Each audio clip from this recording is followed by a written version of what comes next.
அஸ்ஸலாமு அலைக்கும் வரஹ்மத்துல்லாஹி வபரகாத்துஹு. தினமும் ஒரு துஆ. படுக்கைக்கு செல்லும் பொழுது ஆயத்துல் குர்சியை ஓதிக்கொள்வோம்.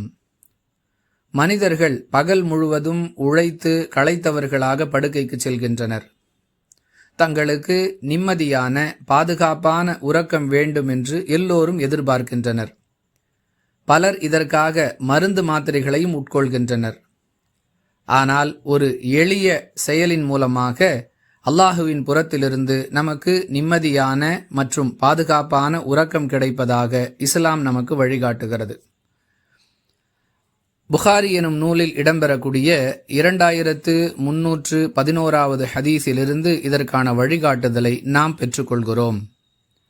உங்களில் ஒருவர் படுக்கைக்கு செல்லும் பொழுது திருக்குரானுடைய 2வது அத்தியாயத்தின் 255வது வசனமாக இடம்பெற்றிருக்கக்கூடிய ஆயத்துல் குர்சியை ஓதிக்கொண்டால் இரவு முழுவதும் அவருக்காக அல்லாஹுவால் ஏற்படுத்தப்பட்ட ஒரு வானவர் பாதுகாப்பிற்காக இருந்து கொண்டே இருப்பார்.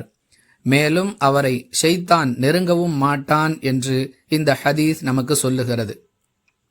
அன்பிற்குரியவர்களே, மிக எளிமையான ஒரு வசனம்.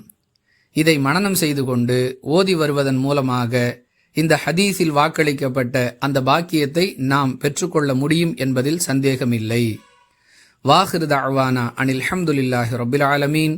அஸ்ஸலாமு அலைக்கும் வரஹ்மத்துல்லாஹி வபரகாத்துஹு.